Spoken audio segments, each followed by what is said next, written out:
So you want to just jump into it? Okay. So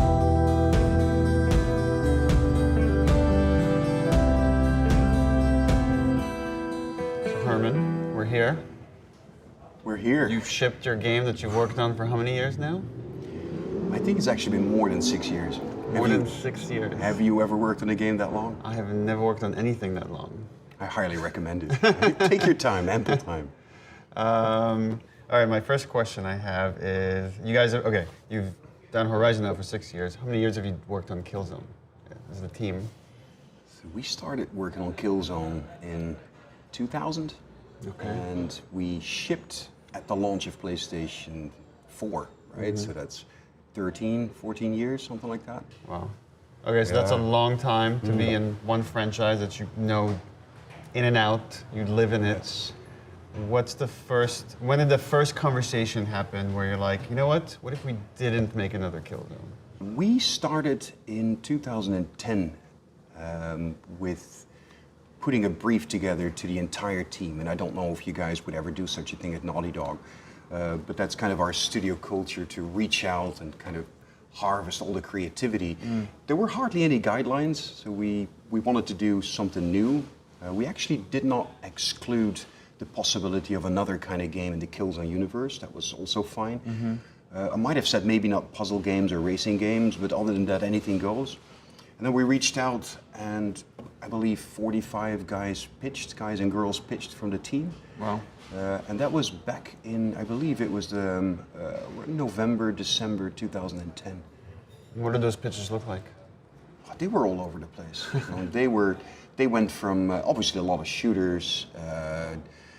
Is it like a PowerPoint presentation? Is it animation? Is it a prototype? Very different. I mean, it really depends. So the artists have a big advantage, right? Particularly the guys that can make beautiful images, that kind of sells easily, but programmers, and some people just pitched an idea that was not a full game, but just a mechanic, or how to approach AI in the next game. So it's kind of from large, very big ideas to very small but very focused kind of ideas. And a lot of shooting stuff, some very different stuff, but actually fun to dig them up and to do a presentation of. Do you remember one that's just crazy one that? Well, we actually took two of them forward, and one was this kind of steampunk idea that is remarkably similar to the Order that shipped in its style. So very similar in many ways, the setting of it, some of the ideas for the gameplay of it as well. We took that and we actually transformed that a little bit more into a superhero kind of thing. It was closer to home for us in terms of the core systems being more in line with the linear experience. And the other one was Horizon Zero Dawn. Okay, so tell me, you said 40-something pitches. Which members are there watching this? How do you decide as a group, okay, we're going to go down this direction? I think I assembled a little board with Michiel van der Leeuw, our technical director, JB van Beek, our art director, Angie Smets, our exec producer, Matthijs de Jong, our game director, and a few others. So that was the group that people pitched to. And then we had a discussion about it, because in my world, a dialogue about stuff is always better than like a scoring chart of how great it is. Because I just want to feel out how enthusiastic people are, and that usually works well. But it was not easy. I mean, it was not something. We all knew what we wanted to do, but that made no sense for us. So you've made, and maybe you'll make them again in the future, more linear shooter in this grim reality, and then now you're going to this lush, overgrown, tribal hunting, open world. Yeah. How scared are you? Very, very scared. And it actually was a big part of the decision that we wanted to make something that's just beautiful. With Killzone, there's beauty in it to me, right? It's grim, but we kind of call it gritty beauty, the studio always. And that was a big part of our decision. We wanted to put the player into a world where you don't want to evacuate away from it, you don't want to escape, run away. We wanted to have place the player in a world and have him spend time in it. And it is just fun. Go explore and be in it. And we see that actually in the game right now, that people just don't do anything for a while and just, ride their horse, their robotic horse, or just explore the old ruins. And that part of the mission, I think, has been achieved. Just the beauty, chasing beauty. That sounds very similar to when we were doing Uncharted, and to a large extent, The Last of Us. Is the story is so dark. We wanted the beauty of the world to be inviting. So like you're saying, like you're compelled to explore it, to appreciate it, and that would contrast kind of the more darker themes we're dealing with. Well, you guys must have kind of the opposite movement, going a little bit darker into Tilu, The Last of Us from Uncharted. Yeah, it's You wanted dark. And that was just how the story evolved. It's not like we had like a checkpoint, like, oh, we're gonna contrast what we've done before. It's just that's the idea that rose to the top that we were excited by. So I'm curious. So I know from our experiences, like what we start with, like for example, Uncharted started as a steampunk open world game that then evolved into this modern day pulp action adventure. So I'm curious the evolution of Horizon, and how close is the finished product to what you guys originally envisioned? In some ways, it's super close. If you look at sort of the top line pitch of it, the lush BBC nature documentary element, robotic dinosaurs, the red-headed lead character in it, all of that was in the original pitch, which, by the way, was J.B. Van Beek's original pitch, our art director. He was the guy that pitched it. So all of that stands, and it's kind of, it almost sounds like too perfect. We executed on the original vision. But at the same time, when you look at the core combat, for instance, the very first prototype we did had Killzone M82 guns in it, and you were actually firing your submachine gun or your machine gun at these robotic dinosaurs. And that very quickly felt weird. That's what we had, right? You start with the mechanics that you have. And it's just conceptually, to be making that much noise in a beautiful forest, that was wrong. So that was one of those moments where we realized, you know what, we actually need to produce not just the tribe's cultures in this world, the people that live in this world, back to kind of the Bronze Age, but the weaponry comes from that. You really can only have access to spears and slingshots and bow and arrow and traps and things like that. It was a big moment. Did you guys go shooting slingshots and bows and arrows and do research? Some of us did, yeah. There were a lot of big gun guys that had to get some practice with bow and arrow. So I know when we make our games and we're polishing them, there's so much effort that goes into systems and aspects of tech that's invisible to the player. Like camera collision comes to mind. Like when a camera rotates and you don't want it to go through like a pole or a tree or something. Obviously this is your first third-person game. So maybe talk to me about something that comes to mind that's you think players might not appreciate, but was like a huge challenge to overcome for you guys. Well, on a very basic level, when we're making a first open world game, a first RPG game, we had no tools whatsoever. We started making it with the Killzone tool set, which was not at all adequate for making a game like this. So the entire tool set had to be created from scratch. And then we wanted to make a game that was of a similar kind of resolution to a first-person shooter, but then in the open world. So the engine needed complete overhauling, and none of that is actually code in the game, right? The tools guys, that's why we love them so much. Right. They are the kind of people that are making stuff that the end user doesn't see, but it makes everybody else on the team super happy. That's why they're the real heroes on the team. I hear you. Yeah.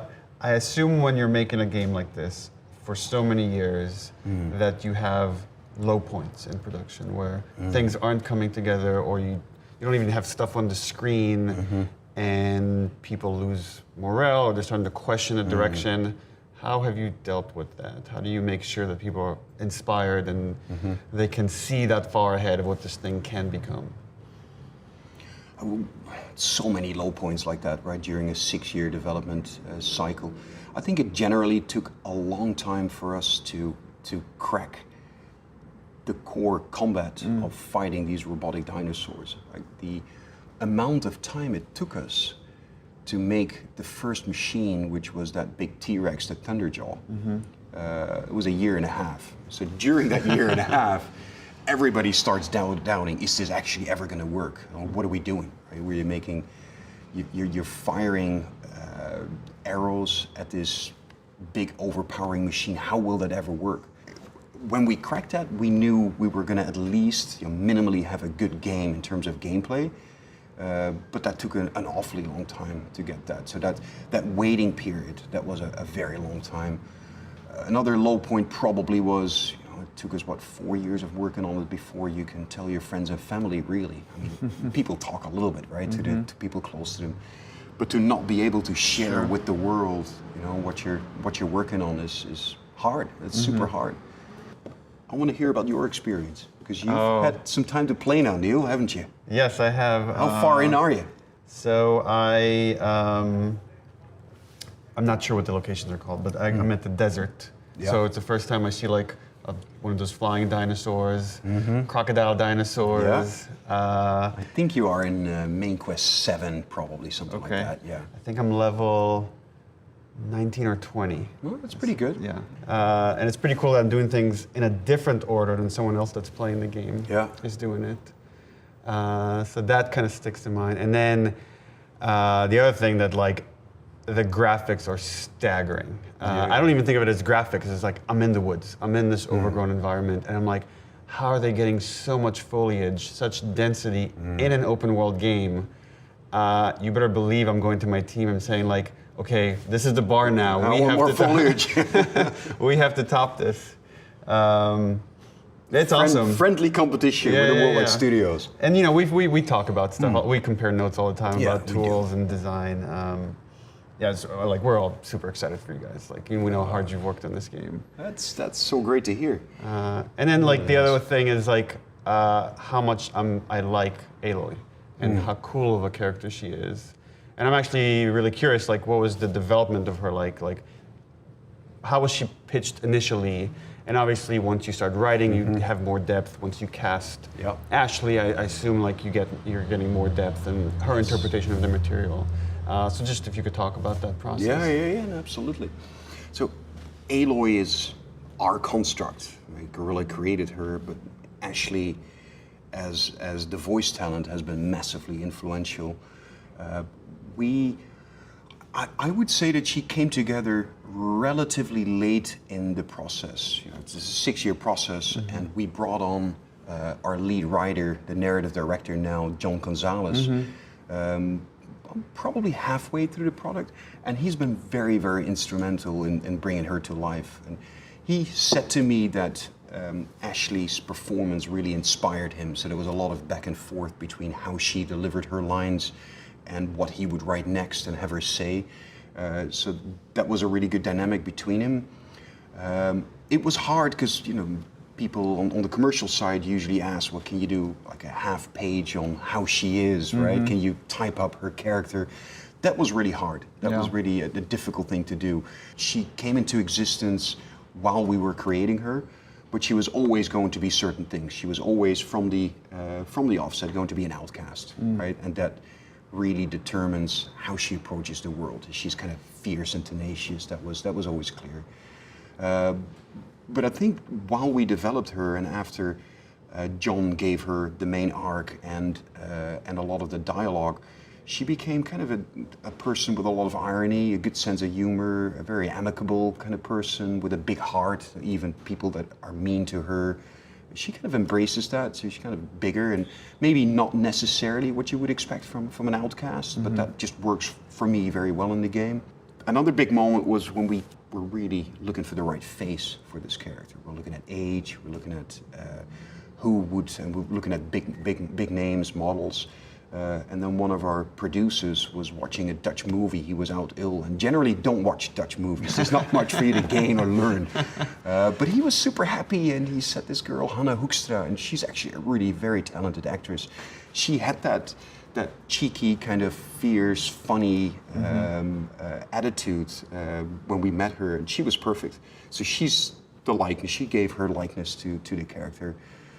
And then because she as a character, she's outgunned and outpowered by those massive machines. We needed her to be very agile. So the performance, the motion capture stuff, we used parkour actors for that. So Aloy is actually based on 3 different people, right? The face, and then the voice, which is a massive part, and then the motion capture performance. I'm curious, I don't know if you guys set out to make the next iconic PlayStation character. But I think it's super awesome that there is a strong, I would say, non-objectified female character out there, and I know that you've been kind of tweeting like girls and women cosplaying as her. Yeah. Like, does the team feel that effect, that like you're having this positive impact on the gaming community and pushing that diversity? I wouldn't say we set it out as a goal during this project, but it's, John Gonzalez mentioned it to me. He said this was an epic journey, and with all epic journeys, that leaves you changed as a person that contributed. And I believe that this has really struck a chord with the team, that diversity actually works for us. It's not something we're trying to push, but it's something that just we experience it to be very invigorating. People really, really like it. The fact that there's not just a female lead, but there's so many different ethnicities and different kind of backgrounds in the world that we created. We have probably like you guys as well, 30, 35 different nationalities and people from all walks of life. It's really nice to see people represented, even though that wasn't the primary goal. And it's, we get a lot of questions about, from some countries more so than from other countries, did you not consider a male character, and is that commercially smart to do that? And the honest answer is we never considered not having her be a female character. And frankly, we didn't really set out for her to be a strong female lead, because oftentimes female leads need to be strong female leads. Aloy gets beaten sometimes. Right. Like she's fierce and strong in the sense that she'll fight back, but she'll find her match sometimes, and so she can't always. We wanted her to be fundamentally human, and fundamentally human people can be really strong, but they're sometimes weak as well. So strong to me means complex. Yeah. That at times she's strong, at times she's weak, at times she's happy, at times she's really vulnerable, and it's cool to see all those aspects of her as I'm playing the game. And because the game is so wide, and I have all these interesting relationships with different characters, I get to see all these different facets of her as a character. Yeah, and that is actually embracing that complexity, because these days somehow everything needs to be a one-liner or a simple kind of write-up. No, these characters are many different things. She happens to be female, but her gender doesn't completely define her. Maybe partially, but that's only part of her. The fact that she's an outcast is just as important. But it's an interesting notion, and I'm curious to hear your opinion about it, because relatability, if that's an English word, is actually really important, right? When you make a character, to me there was a big difference between being able to identify with a person that's very different as you. Might be more difficult, but that doesn't mean that you cannot relate to a person like that. So to have those moments in there, for instance, and you've played that sequence when there's a little boy that's really mean, and to give you those emotional choices. I tried throwing the rock right at his face. Right? Yeah. Right at his I face. never doubted that. Good on you, man. Good on you. But that makes you express how you relate to a character like that, and that even though you're never going to be a red-headed girl. That stuff is always interesting to me, and I, for the most part, disagree with it, that I can't relate to someone because I'm a different race, I'm a different gender, I have different sexual orientation. And I always find weird that people say that, but I'm like, but you're okay playing a murderer. Like, how can you relate to that, but not to someone that's a different gender? So to me, it's kind of nonsense, and I find that the more a person is real and complex and human, the more I relate to them. No matter what their background or that's a cool part. Whatever identity they have. There's stuff in every character you can relate to, not to everything a character is, but to some parts at least, right? And to me, like I disconnect with a character not because they're different from me, but because they're inconsistent, or they're contrived to try to tell some kind of plot point, and therefore the storytelling wasn't honest. Yeah, so you got about 5-6 hours into the game now? No, I'm like 8 hours? 15 hours into the Really? game. Yeah. So you did a lot of side content? Yeah. I'm like, You I stray played a lot everywhere. with like photo mode. I'm like, I gotta I keep saw taking that. pictures. So, are you directing the title that's coming out this year? No, so You're not. the Uncharted: The Lost Legacy, Yeah. TM. I'm not. I worked a little bit with that team to help set up the outline for that narrative for the story, and then I kind of walked away and like really let them own it. So it's pretty cool in that. Similar to Uncharted 3, where I wasn't really involved with that game, I get to play a Naughty Dog game almost with fresh nice eyes. is that? Wow. That's pretty awesome. And so you're not really involved in any of the play testing and providing feedback during the course of that? No, I'm really development? trying to stay away. I do a little bit of mentoring with the people running that project, so I meet with them and help more with production and pipeline. But I'm trying to hold off as long as possible playing the actual sequences. What a luxury position to be Yeah, in. that's pretty awesome. We'll see. I don't think I'll be able to wait until the game is fully done, so I think one of the upcoming focus tests, I'm going to sit down and play it. Wow, man, we're excited about that too. I'm excited. curious for you guys, like, so you finished.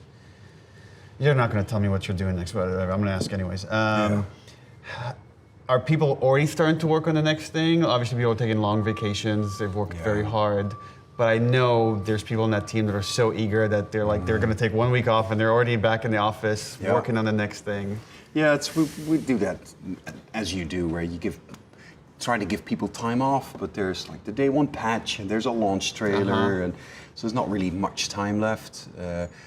It's actually been, these weeks are actually vacation for people coming out to GDC and meeting their ex-colleagues and hanging out here, watching talks, and that is a big vacation. We had some of the guys that headed out to support Kojima Productions. We had a big group that actually did a world tour. They flew from Amsterdam to Tokyo and then around the world. So that was it's been Guerrilla Games around the world, because I think we did events in 15 countries or something like that. So the app group of people sharing their experience has been really fun. I'm due for a little bit of relaxation actually after this long process. How much are you guys, I know this is sometimes unhealthy, but I can't help myself. Go on NeoGAF, go on all these forums, reading people's impressions, reading reviews, positive and negative. Yeah. You know, I know it's kind of en vogue to say that we don't care about the reviews and, we don't look at the GAF. Reality is everybody does it, right? It is just, I think it's just normal and healthy to want to get a good mark from the teacher when you've done your homework, and that's how it feels. So people were ecstatic when they saw some of those really positive reviews come in, and there's a lot of great stuff. Photo mode thread on the GAF, for instance, is that we look at that, and some of the guys tweet it out too. Sometimes you find out about stuff first by being on the GAF, and I'm not that much on it myself, but we have some people that really mine it, and fair is fair. It's there for a I remember reason. whenever our games ship, I'm there for like a couple days. You live there for a while, I right? live there for a while. Yeah, you in learn an about your stuff. Unhealthy sort of way. You got to unwind after that too, because that's there's so much to read, and you can't read everything. That's why you need like a vacation where you just turn everything off and just disappear for a while. Go black. Yeah. The black box. Yeah. Well, man, congrats. It's a really Thank cool you. game. I can't wait to fly back home and get back into it. Yeah. We'll talk about it more after you platinum it. And congrats to the whole team. I know how hard you guys worked on it, so you should be really proud. If you guys have people that want to play it and don't have copies, then give me a shout. And Oh, they all bought it already, so. Good, even better, right? Yeah. All right, Herman. Yeah. Thanks, good stuff. Neil. Yeah. Really good chatting this Yeah, morning. Likewise. PlayStation